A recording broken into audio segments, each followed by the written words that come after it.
Depuis fin 2020, le Cameroun a suspendu les activités de Médecins sans frontières dans le nord-ouest du pays en proie à un conflit entre l'armée et des forces séparatistes anglophones.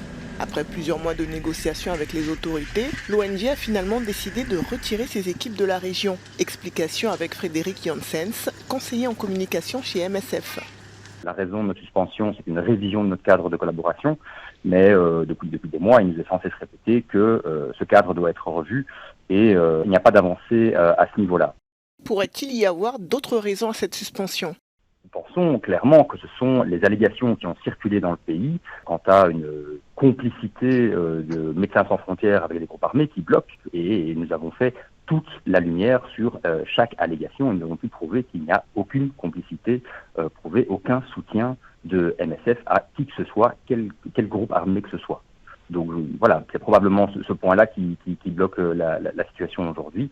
Quel est l'impact sur la population du retrait de MSF dans cette région ?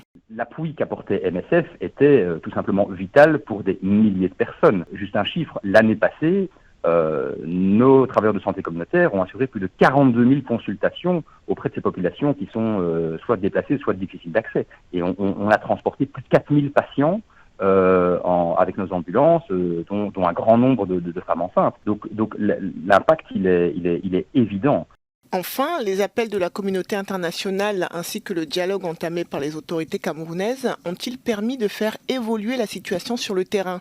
Tout ce que je peux vous dire, c'est que nous sommes dans le nord-ouest depuis 2018 et que la situation reste vraiment dramatique pour une bonne partie de la population. Les violences continuent. Il faut quand même rappeler que cette situation de violence entre les forces de sécurité camerounaises et les forces séparatistes sur place a des conséquences très très difficile pour la population. Au-delà des efforts nationaux et internationaux, la réalité de terrain, c'est celle-là. C'est celle d'une région où l'accès aux soins reste compliqué.